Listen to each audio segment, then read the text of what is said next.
Под их контролем вода, земля и поветра. Их профессия природу обараняць. Яны ведаюць, як са смецця атрымаць карысць, не дапусціць забруджвання воды и як зрабіць так, каб паветра заставалася чыстым. Гэтую чистую миссию нясуць у свет эколаги. Грузитесь! Многие думают, что мусорная тема это тяжело и грязно, и поэтому здесь нужна настоящая мужская сила.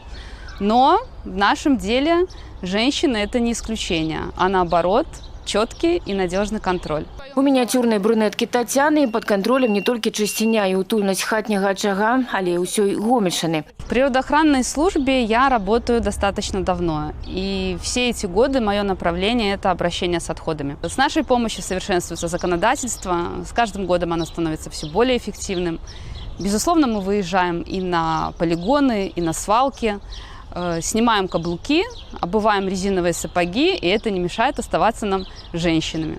Тема перапрацоўкі адходаў важна не толькі для эканомікі, але і для экалогіі. Бытавое смецце – сапраўдная праблема сучаснасці. Тэрміны яго раскладання проста вялізныя. Напрыклад, звычайны дзіцячы падгузнік будзе раскладацца да 500 гадоў. Але пры правільным падыходзе да смецця можна атрымаць трайную выгаду. Зберагчы экалогію, бюджэтныя сродкі і нават атрымаць нядрэнны прыбытак. Усё гэта за кошт другаснай перапрацоўкі сыравіны. У выніку атрымліваем карысны прадукт ад упакоўкі да будматэрыялаў. Девочки, отбираем пробы тогда на выпуске «Киевский спуск», ну и как по схеме 500 метров выше, ниже для контроля качества поверхностных вод.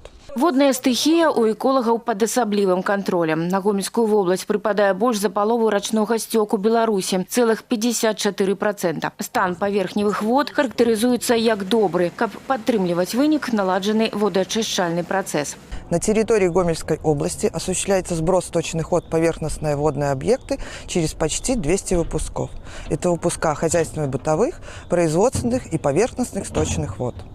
Ежегодно на этих выпусках осуществляется контроль за состоянием и с целью анализа качества сбрасываемых сточных вод и соблюдения норм и требований действующего законодательства. У павярхоўныя сцёкавыя воды трапляюць, так бы мовіць, транспартныя адходы, пясок і нафтапрадукты. Для іх лакалізацыі ў вобласці маецца каля 400 ачышчальных збудаванняў. Гомельшчына па праве можа называцца яшчэ і лясным краем. Па плошчах ляснога фонду паўднёвы ўсход краіны лідзіруе. Лясны пакроў больш за 52% тэрыторыі. А гэта значыць, што зона адказнасці эколагаў зноў узрастае.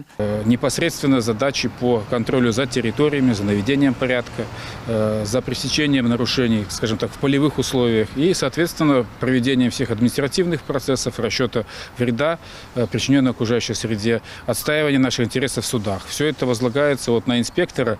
Задачи сложные, напряженные, отчетливо выраженная сезонность. Допустим, сейчас очень актуальна это борьба с инвазивными растениями. Дарэчы, бягучыя выдаткі на патрэбы аховы навакольнага асяроддзя ў рэгіёне складаюць больш за 332 мільёны рублёў. Ну а са сваёй чыстай місіяй у гомельскім рэгіёне паспяхова спраўляюцца каля сотні спецыялістаў. Ірына Драбышэўская, Ігор Марышченко, Сергей Лукашук, тэлерадыёкампанія «Гомель».